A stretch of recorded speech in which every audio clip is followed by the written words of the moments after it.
This program is brought to you by the Vegetarian Society of Hawaii, a nonprofit organization dedicated to sharing with the community the many benefits of a vegetarian diet. Free monthly meetings include vegetarian experts found locally and on the mainland, quick and easy cooking demonstrations, and healthful and delicious food samples. Members enjoy an informative quarterly newsletter, social activities, and discounts at many vegetarian-friendly restaurants and health food stores. For an application, call 944-8344. That's 944-8344. Or visit our website at www.vsh.org. vsh.org.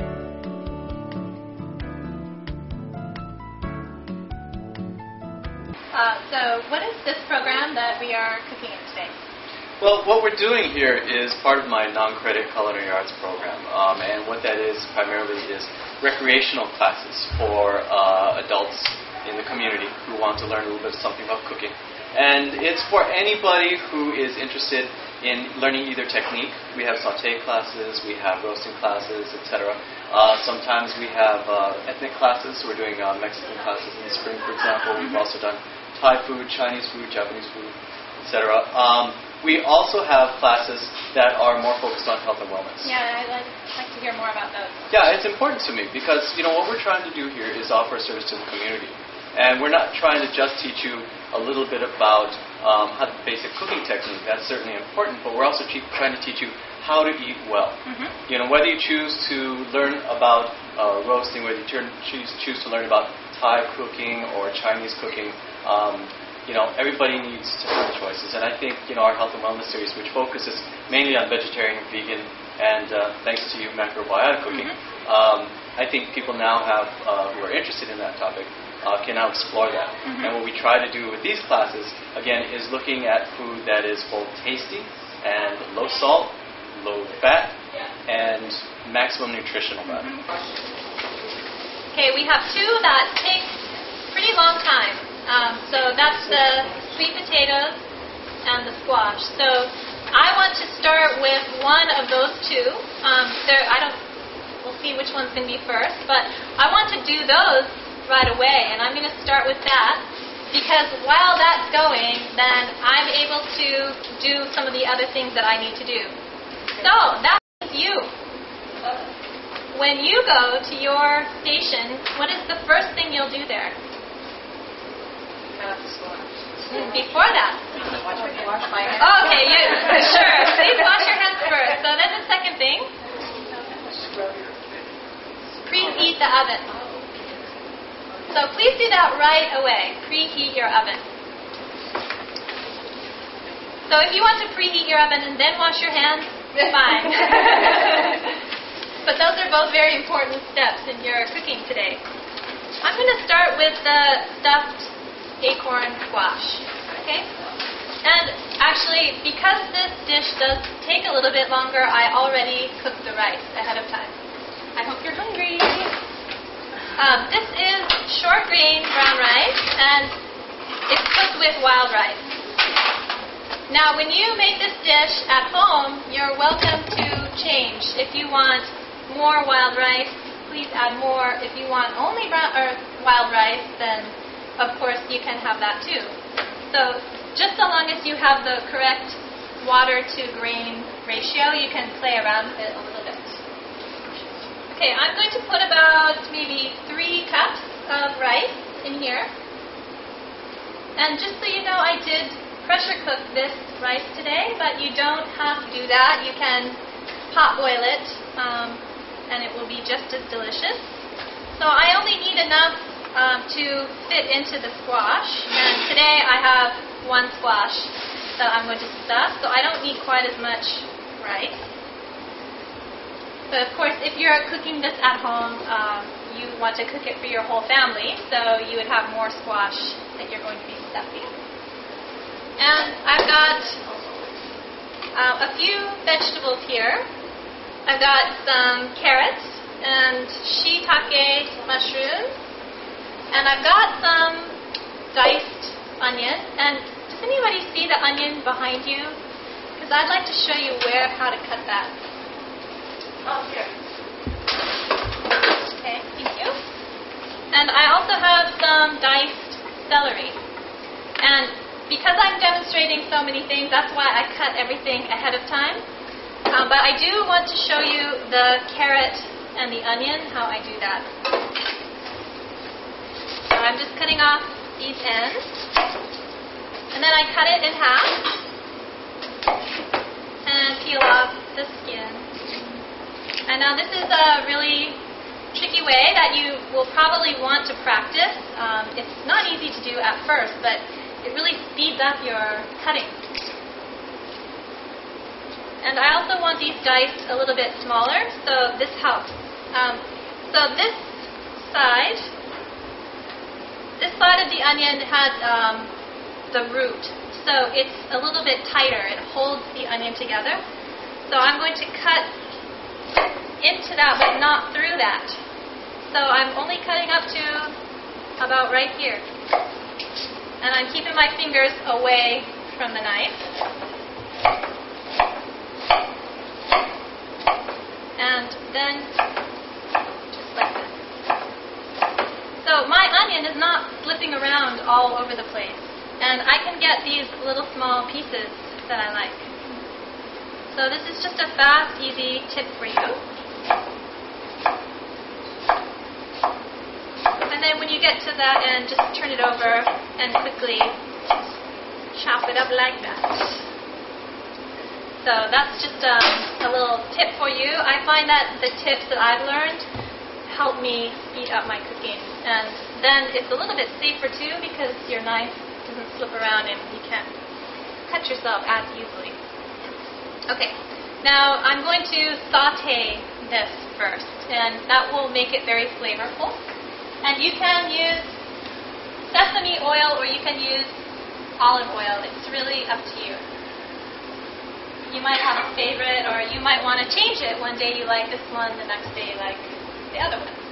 Okay, and I have some olive oil right here, so I'm going to use this one today. I only have about 1 teaspoon of oil in here. We don't really need that much oil. A lot of the food that you go out to the restaurant to eat is really oily, and that just adds extra calories, and you don't really need it. So I'm heating up that, and now I'm ready to put in my onions. And I'm going to saute these for a couple of minutes. It's so wonderful to do cooking classes here because we have such amazing assistants. I'd like to steal her away. Please remember when you're cooking that there are no heat protective things on these, and I often burn myself. While I'm sauteing that, again, I want to be efficient with my cooking, so I'm going to go ahead and add some of the other things. One of those things is fresh parsley. Parsley is really very nutritious. It has a lot of calcium in it, so this is a good vegetable to add into your cooking. And we've got some diced rosemary, so just a little bit for flavor. And a little bit of thyme. So these fresh herbs are really, really beautiful that we have today. And we have a little bit of sage. And is that all that we had on the list? Thyme, rosemary, sage, parsley. That's right. Simon and Garfunkel.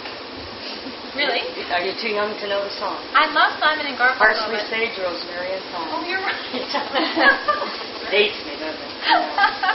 And the recipe there calls for raisins or cranberries, but we have a little bit of apricot left over from another thing that I cooked. It's from the chutney, so I just wanted to use it up. So that means you can use whatever you like for dried fruit. Another thing that's really delicious in this, if you can find it, is the dried persimmon. And it has such nice color. Can you see the colors? They're just so beautiful. Wow. Okay, and I have some pecans. And I already pan toasted this. So it's just the almonds in the pan with the heat. And I don't need to add extra oil.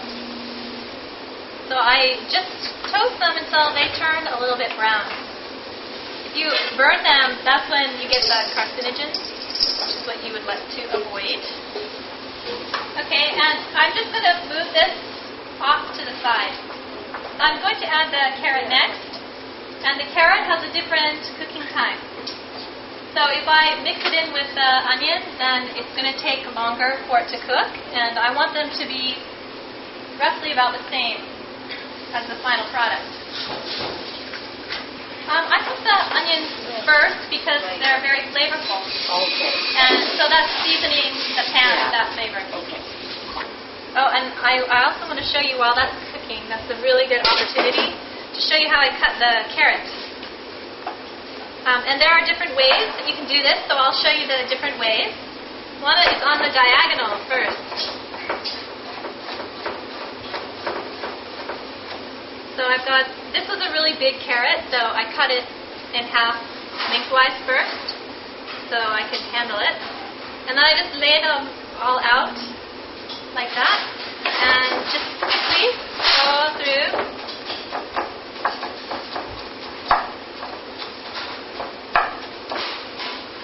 I cut them once that way and then turn them. And then I have these little pieces, and of course you can adjust the size that you want to dice your vegetables. But then I can do it all in one quick batch rather than one by one. And if you need to go through and catch those other ones that didn't get cut well, then you can do that. The other way is to do it rather than diagonally, to do it straight on like this. So I'm going to do it like this first. And then again, like this. And then I'll turn it again, like this. So please practice. You're here in class today, and nobody expects you to do it perfectly the first time, maybe. But it's a good way to learn new skills. When I first saw my teacher do it, my chin was like, she was like, and it was done. It was beautiful. But it's practice. I was cooking for somebody the other night in her house, and she had a student learning clarinet, and the student, you could tell, hadn't been practicing. And so I was cooking, and I just wanted to say, please practice. But it's only because I know that if I practice yoga, if I practice my cooking, it just gets better. You just have to practice. That's all. It's not hard. You just have to apply yourself. But I'll share these with somebody because I don't need them. Okay, so I'm going to go back now and I'm going to check the carrots.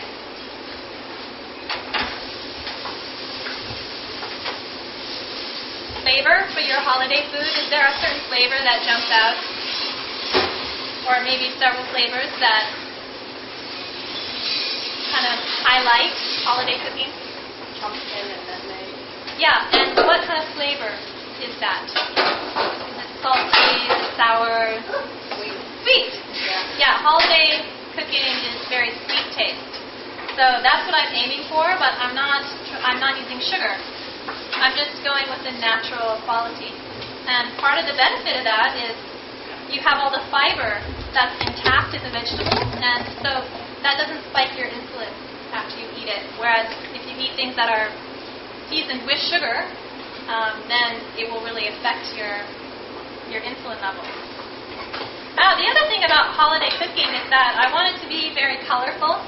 So we have a wide variety of colors that you're going to see today. Next, I've got my shiitake mushrooms, and these have already been soaked. So they were dried. And I like these because they're, to me, more flavorful after you cook them. But you can experiment. These recipes are not just, written in stone. You get to play with them. That's what makes it fun. So a lot of the recipes that I have, I've taken from different cookbooks, and I just changed it to fit my own style. Something that if you come to any of my classes, no matter what the topic is, except for baking, you have complete freedom to experiment as you wish with recipes. The recipes are always guidelines, even for professional chefs. You know, somebody may do spaghetti one way versus another. You know, some people have very salty palates, some people like acid, some people like sweet. It's all up to the individual how you like it. One thing that people constantly ask me in these classes is it ready yet? Is it done? Is it good? And my answer is always, do you like it? Is it delicious? You know, would you happily put this in front of your parents or your husband or your best friend? You know, that's really the test. I call it the mom test. It's something you'd serve your mom with a smile. So that's really, to me, the measure of the whole thing. Guidelines is really the key word. Absolutely. And we wouldn't want to have the same food, you know. We get sick of eating the same food every day. So that's the value in going out and having somebody else cook for you and trying new things. It makes you happy. Okay, and I'm just going to mix them all up and add my last vegetable.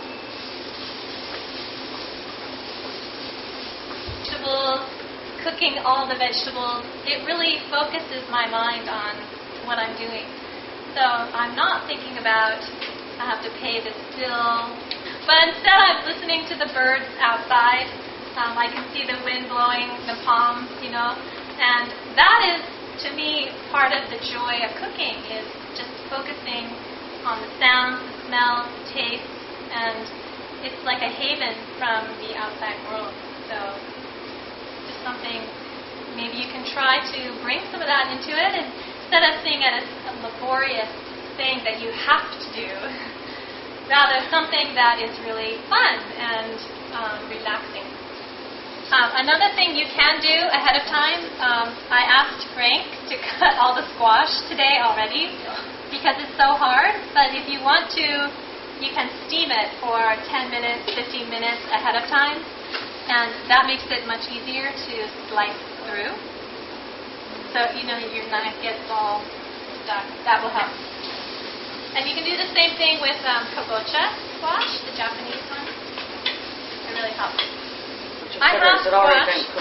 It's not organic, but it's already cut for me.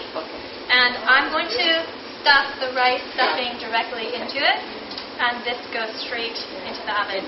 Yeah. So if I had put the squash in ahead of time, then the squash would be baking and almost done. And then the stuffing would go in, and I would put it back into the oven. And either way, it's great. They're both delicious, and you can experiment whatever is easier for you. So this way today will help me reduce one of my steps. Okay, this is the sweet potato.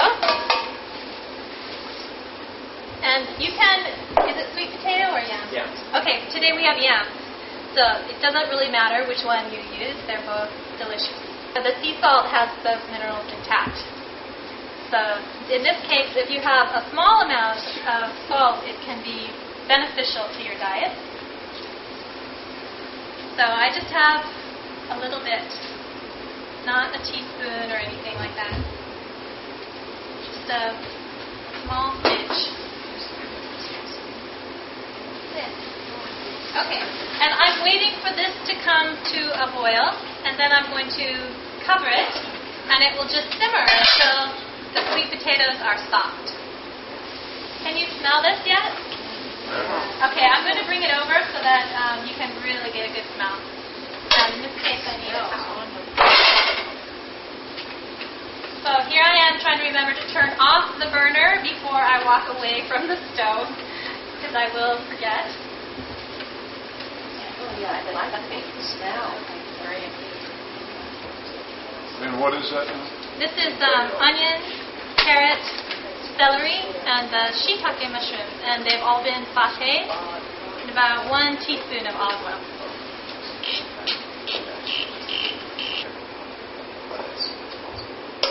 Okay. So in go all my vegetables here. And I do want a little salty taste, just a little bit, just for flavor. So I'm going to add about maybe 1 to 2 teaspoons of shoyu. But let me mix this together. So I don't know what you think, but these colors, they really remind me of fall.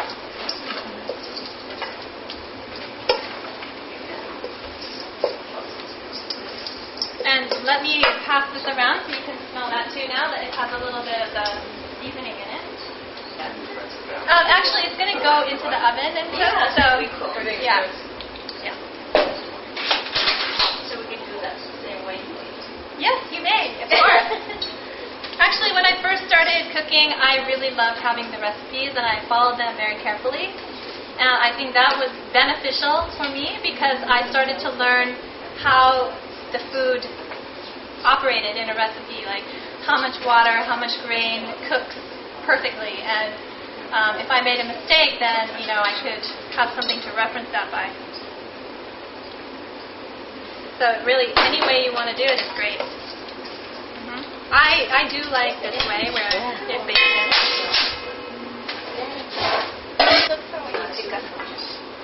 I look for the shape being symmetrical, and if you have a brighter color, then it's usually sweeter. And I also feel it if it's very light, then it's not as sweet. So if it's really heavy, then I know there's a good chance it's going to be sweet. Did you replace the mocha? Yeah, definitely. This is what we're serving at our next dinner, slightly modified. So we're going to have chestnuts and all kinds of goodies in there, in kabocha. Okay, this is ready to bake.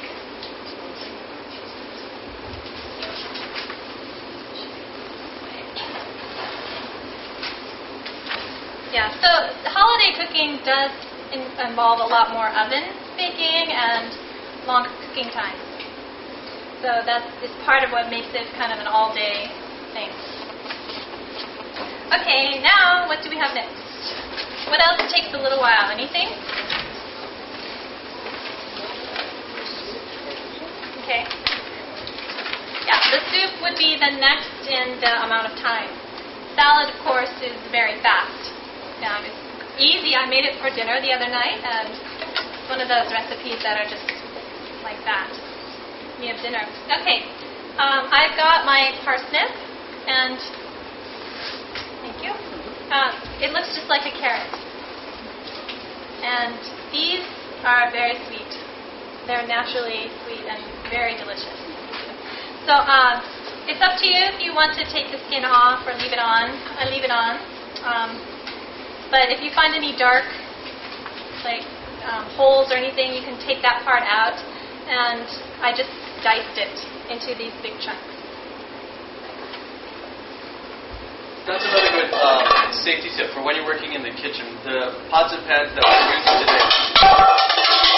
We're going to edit that part If you can see, the saute pans, these pots included, they're meant to go from stovetop to oven and back. I mean, that's how professional cooks typically work. So that's why we don't have any insulation on the handles. If you could actually feel this is very, very, very, very hot right now. Okay, because typically it heats up from the bottom and then it heats up along the handle. And I've seen people cooking with holding the very tip while trying to stir from here. It's not very practical. So what I'd suggest, have a dry towel. Make sure it's dry. Wet is not good. Fold it twice, and then use that as a pot holder. You can take things in and out of the oven like that as well. No problem at all. Fold it once, it's going to be a problem. You will feel it. You'll be able to hold it for a little while, but then you will feel the heat and it will be very uncomfortable. If it is wet, the moisture will heat up and actually kind of steam and will burn you. It hurts. I've done it. It's not fun. So please be very, very careful. But if you have dry towel again, fold it twice. Hold it. Zero problems. Yeah, and the same is true with the lid.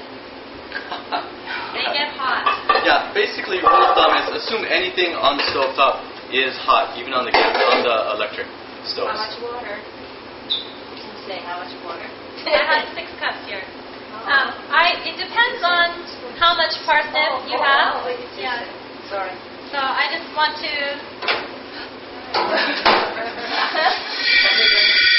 I do this. I don't need hot pad at home, so I have a habit.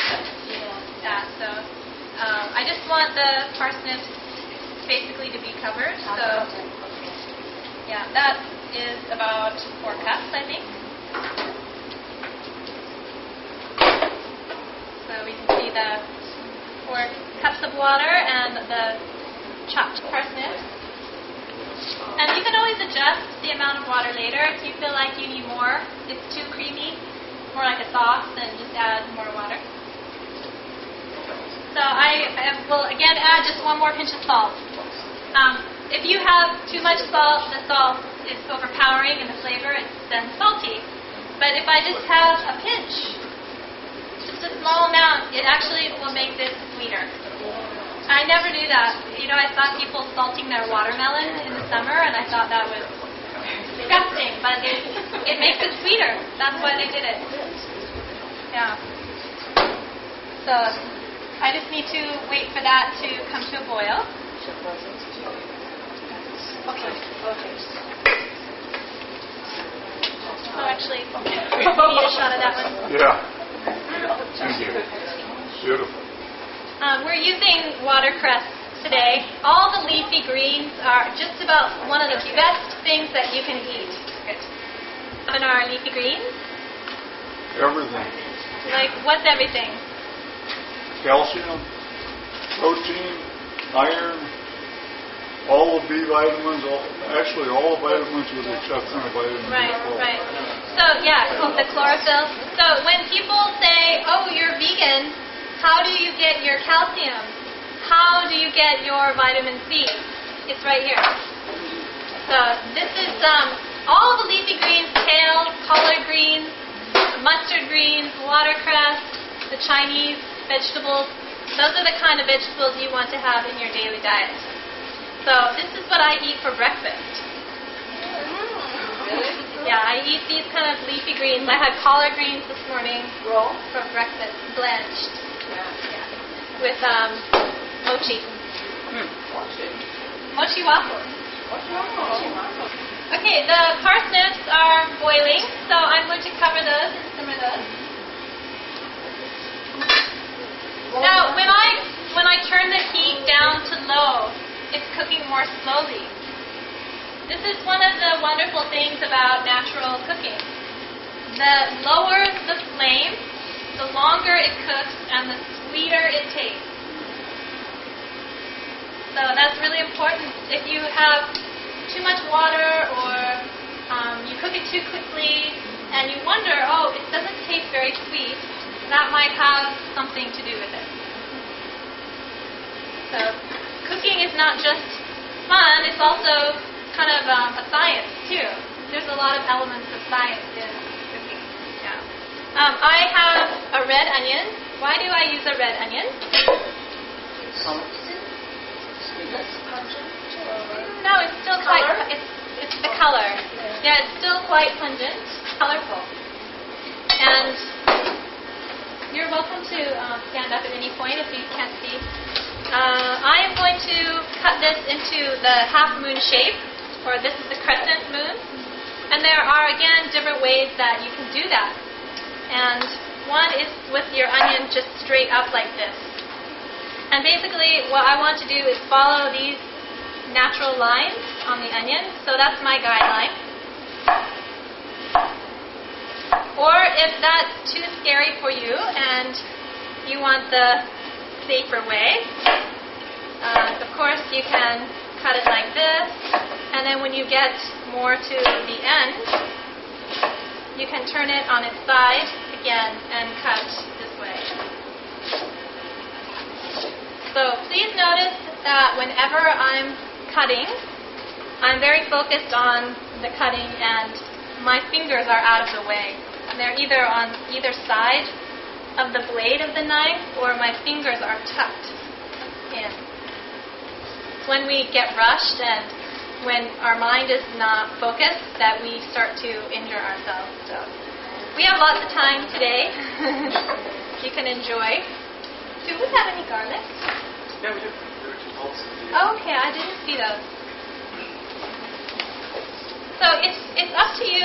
This recipe does call for garlic. If it's too strong for you, then you can certainly leave it out. So I think I'll just put one clove.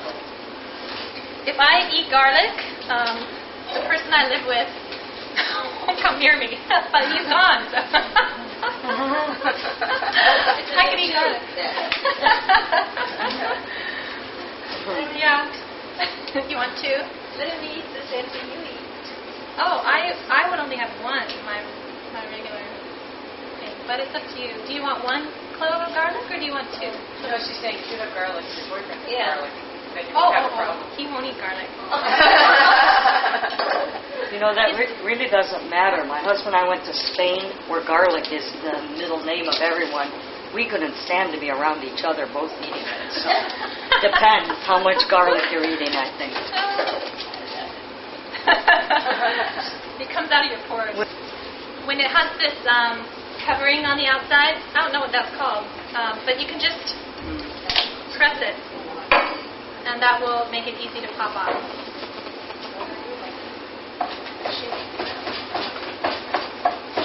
So I've seen people take the garlic and give it a good whack.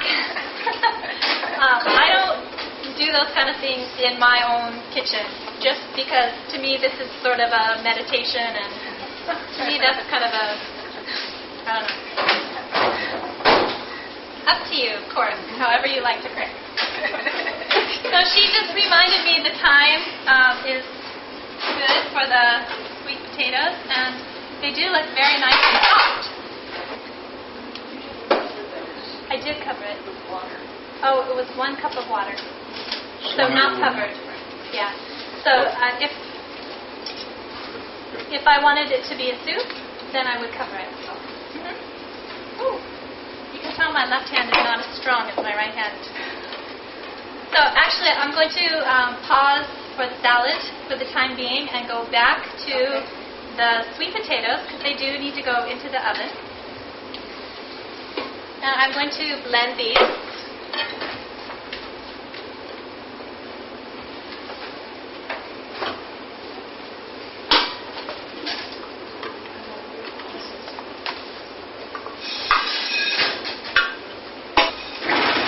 I love creamy food.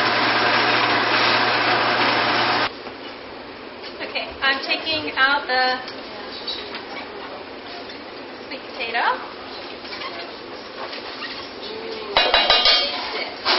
You want to taste? No, I said I can taste it. Oh. I'm looking at it. It smells so good, and it's very hot too. So actually, you're going to do this. Do be careful when you get to this point.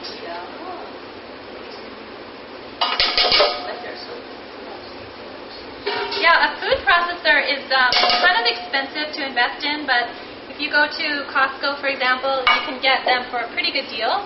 And there's something I use very frequently. So it's a great investment. If you don't have a food processor, you can still use a blender.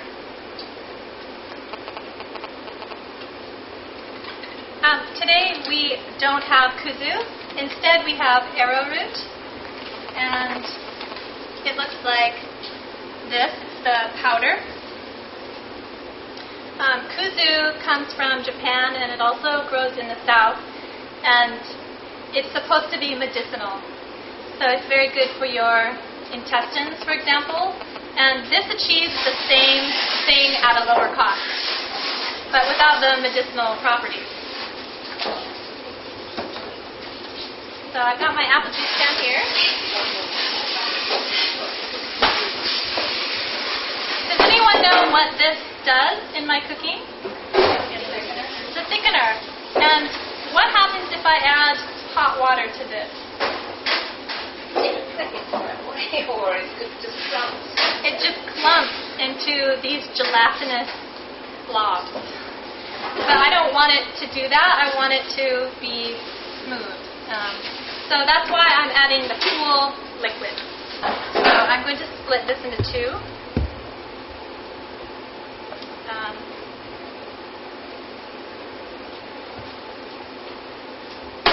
And what I do is just stir it with my finger. You're welcome to use your finger, or you can just use a spoon. This way you can feel if there's still any lumps in there. The other way it's not quite as easy.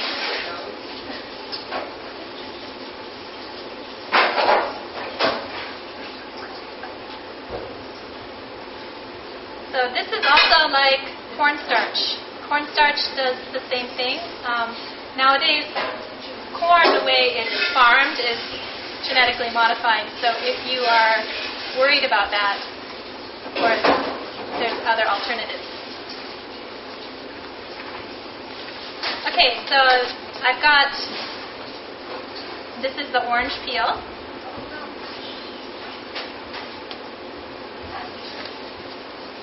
And I have a teaspoon of vanilla that I will add.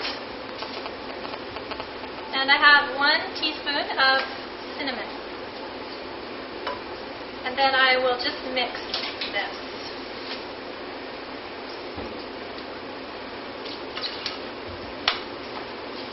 Can you find it? Yeah, you can get that at Down to Earth and sometimes at Kokua Market. Where do you guys live? Okay. Maybe the Down to Earth in Kailua is the closest place.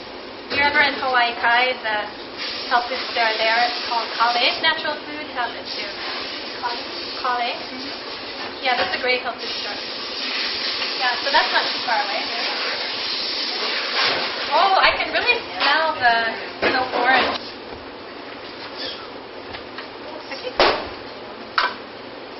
And also try to notice, like Frank said, I'm cleaning as I go.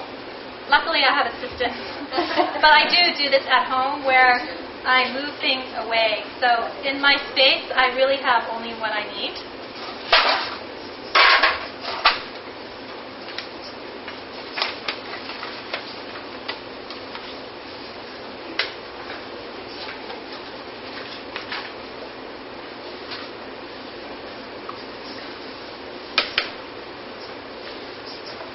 Actually, you don't really need a lot of this dish because it's so naturally sweet. You know, it's very rich. So just a little bit is very satisfying.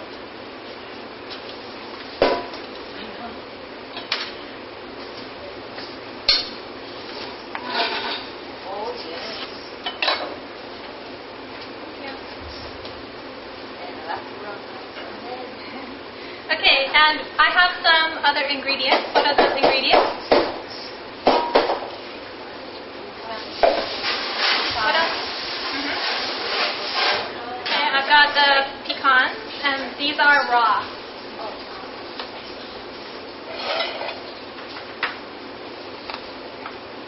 And I'm just decorating the top.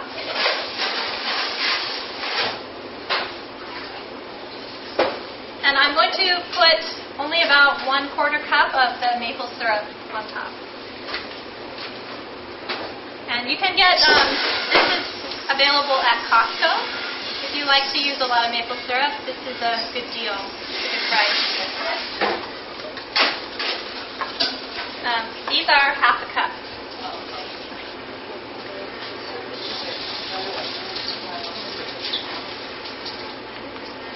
Ooh, the squash looks very nice.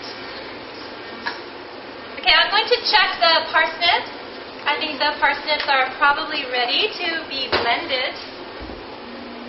And I'll just ladle them into here. When you have the hot liquid, you have to be careful when you turn this on. There's, excuse me, something about the heat makes it explode. It's pressure from the steam. Yeah. Same thing with blenders, always leave it open a little bit.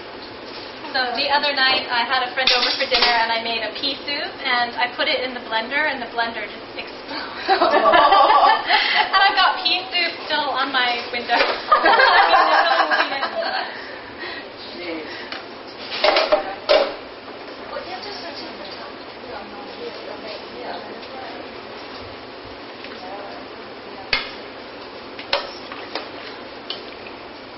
Oh, the joys of cooking. Okay, and the smell is really, really sweet. So yummy. Just in case, I'm going to cover it. Okay. So, can anyone think of something about the colors, why we would use this for a holiday? Besides it being sweet, white and good. White, what does that mean? Yeah. Christmas. And what are we going to add in there? So this is a great dish for Christmas. You have your little Christmas trees covered with snow. And I'm adding now the chopped broccoli. So this is little bite sizes that I already cut. And in this case, I just used the floret.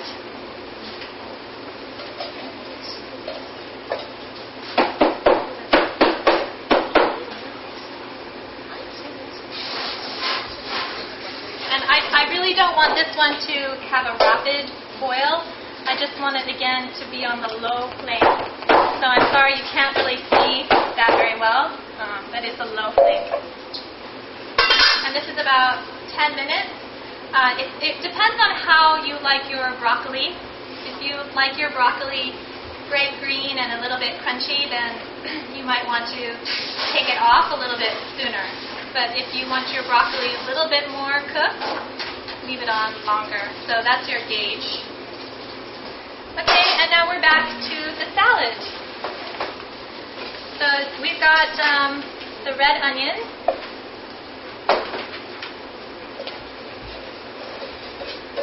And you really don't need hardly any oil. We've already got the nuts and things like that, so you're getting natural oil in the food. And this particular recipe has dried figs. And I noticed that there are fresh figs in the supermarket too, so you're welcome to use fresh figs, and I think it would also be very tasty. So I'm listening for the sound of the onions, and that's how I know if my flame is too high or too low. And I can't hear it very well, so I just turn up the flame a little bit. She's asking what kind of artichoke hearts do I use? The kind that are in water.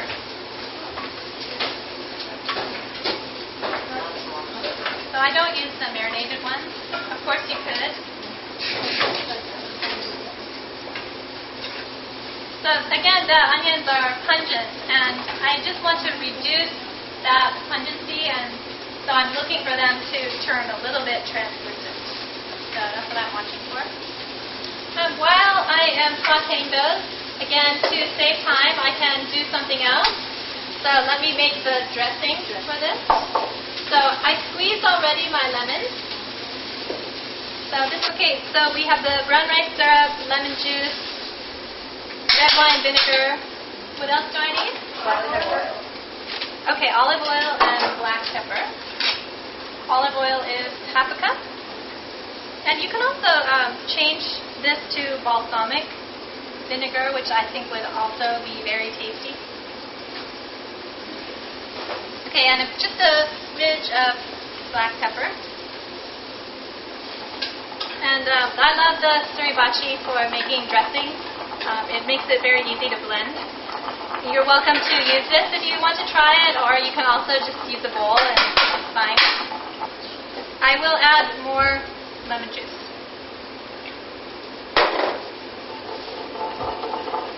That's a pretty sunny color. So if you're concerned about how much oil you're eating, of course, you could just squeeze lemon juice onto something, and that's acceptable, or put the lemon juice and vinegar. Okay, so probably the onions are good now, and we can add the artichokes. And I just want them to get warm. So it just takes a couple of minutes. The artichoke here comes whole. So these are our lovely artichoke hearts. Yeah. The kind that I'll wrestle somebody down to the ground for because I love them. I just cut them into quarters, and they are a little bit slippery, so just be careful when you're cutting them. And then I make them into the quarters. Okay, and it will just take a couple more minutes, and what I'm going to do is just pile it on top of the watercress. And then I'll sprinkle it with the figs. So this is a little tip. If you can't find fresh ones and you have dried ones and they're hard, just soak them in a little bit of apple juice first, and that will soften them a little bit. Okay, the soup is ready. I need to season it a little bit. And somewhere I have this. This is mellow white miso. So this is a little bit salty, but also a little bit sweet taste. So it gives it adds kind of a robustness to the soup. And I already have something in my suribachi, so I can't use it right now. But what I would do is just put the miso directly into here and add a little bit of broth from the soup and puree it and then add it back in. But you can also add it directly into the soup and just kind of do something off to the side with your spoon and puree it. Okay, you're going to feel really relaxed after you have this.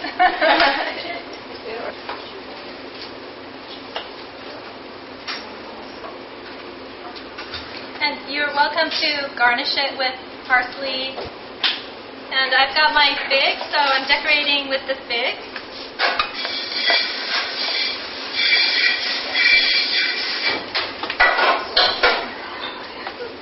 And I will just put a few scallions on top. And the dressing.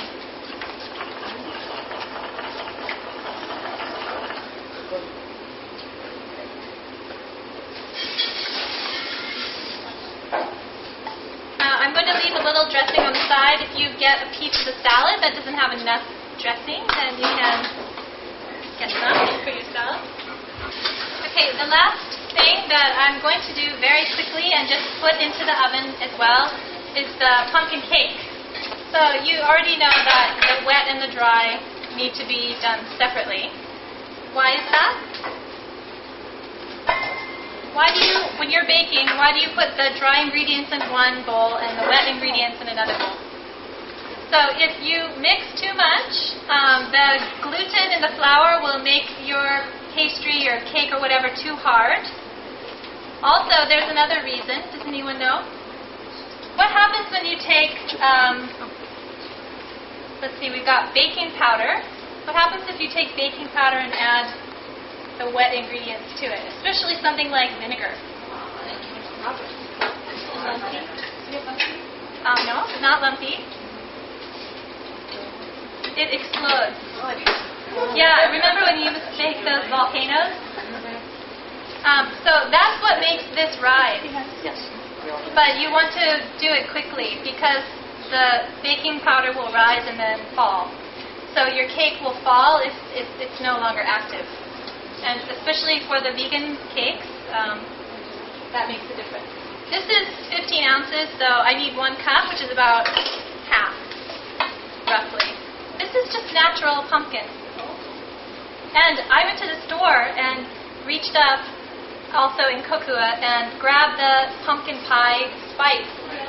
And I've trained myself already to look at the ingredients. And I turned it over, and the second ingredient is sugar. So that's why I just have natural pumpkin. There's nothing else in it, so I'm adding the sweetener and I'm adding everything that I want for the spices. So that is, you can make your own. If you have kabocha, you can make your own, and I think it's even more delicious than this. It's sweeter. Okay. So half cup brown rice syrup. This one's already open. Can I have one of the half cups? Thank you. If anyone can read the ingredients out to me, the wet ingredients, that would help me.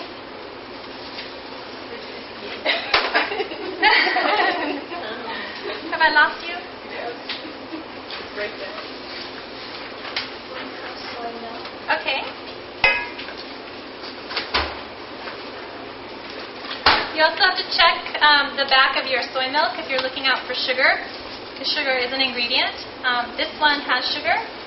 If it says unsweetened, this brand, then it's no sugar. Yeah, this brand has one that's unsweetened. Vanilla is definitely sweetened. Right. Yeah. Yes, this has sugar.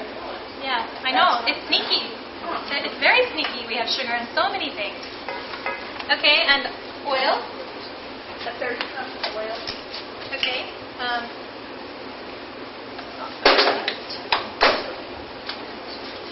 Okay. Quarter cup barley. Thank you. This is what I use instead of molasses because it comes again from a grain. It's barley instead of the cane sugar, which is what molasses is made from. So if that's important to you, this is an alternative.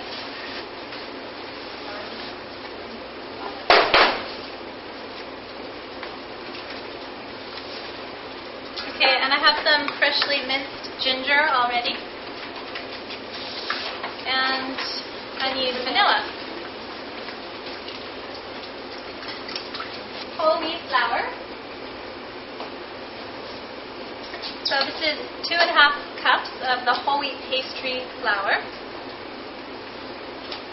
And I have, this is actually a kind of polenta because I liked that it was very fine, but the bigger polenta I wouldn't use for a cake. But I'm adding this because it makes it very light and fluffy. And then I've got baking powder, sea salt, and the ground ginger, and a little bit of cinnamon, a little bit of nutmeg. Okay. And then I can whisk these together. So I'm mixing it when it's dry so that I don't have to mix it more when it's wet and then have the same dilemmas. Okay, and the wet goes into the dry.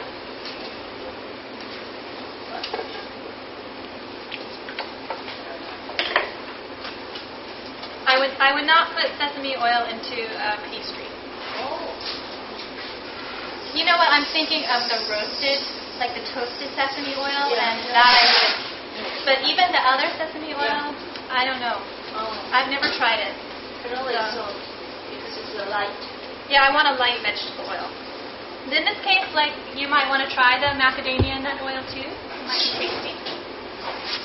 And this one is Teflon, so I'm not so worried about oiling it.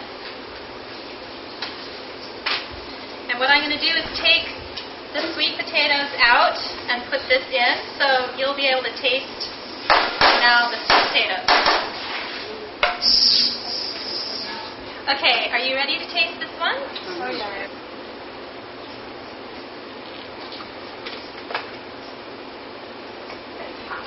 It is hot, definitely. While the food is coming around, you might want to just powwow with your buddy a little bit and decide how you want to break things down. You have one squash for each of you, and you could see how much of the filling I had just from using about 3 cups of rice. So you probably only need 3 cups of cooked rice between the two of you.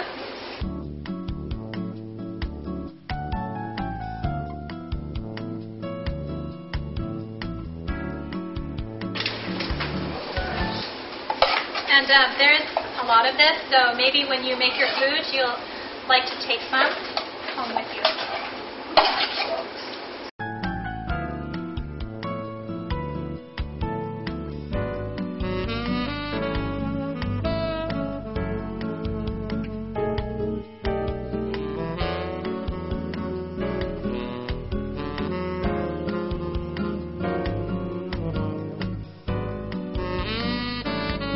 Oh, this is a stuffed acorn squash, and it has the brown rice pilaf with wild rice. It also has apricots and pecans, a lot of really delicious, fragrant, fresh herbs, and just a tiny little bit of shoyu, so this is really naturally sweet. So I will be happy to cut it for you so you can all have a taste. Is there a special way of plating something like that? Boy. Orders or something? Yeah. I would. Yeah, and You might have extra stuffing that you can also bake any extra off to the side, like in a separate container, and then after you cut it, mound it over this too.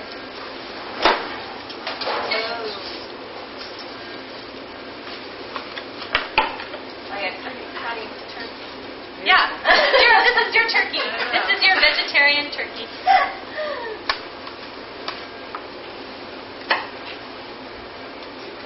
So what are the other health and wellness classes that are coming up? For the rest of this semester, I have another vegetarian Thanksgiving class that's coming up with Alyssa Moreau, who's also a personal chef. And then to end it up, we have a class called Food for Days, which is a class about cooking just one pot dishes, and then how to maximize that for the next few days, and not just leftovers, but creative leftovers, if you will. Right. Because we're also, we're also trying to solve a practical problem. You're headed home, you want something fast, you don't want to go all over the place looking for the ingredients. How do we make it practical, cheap, simple, easy, and how do we make that last? Make it valuable to people, make it a good value. So that's something else. This spring, though, I've got a lot of really good classes coming up as well. I've got several, including, we've got a couple of really creative classes coming up, if you want to just kind of well, we have the Macrobiotic lunchbox, so how you can quickly put together a really healthy lunch to take with you to work or to school. And glass. Okay. I think they come out of curiosity, but once they taste it, once they look at it, I think it really, really... they're won over. They're won over. I've had several people say, I took it home to my family. I took the dishes that I cooked in your class home to my family, and they really enjoyed it. They didn't even know it was vegetarian. One of the chefs that I work with, she does try to work in a little bit more on vegetarian-style cooking. This program is brought to you by the Vegetarian Society of Hawaii, a nonprofit organization dedicated to sharing with the community the many benefits of a vegetarian diet. Free monthly meetings include vegetarian experts found locally and on the mainland, quick and easy cooking demonstrations, and healthful and delicious food samples. Members enjoy an informative quarterly newsletter, social activities, and discounts at many vegetarian-friendly restaurants and health food stores. For an application, call 944-8344. That's 944-8344. Or visit our website at www.vsh.org. vsh.org.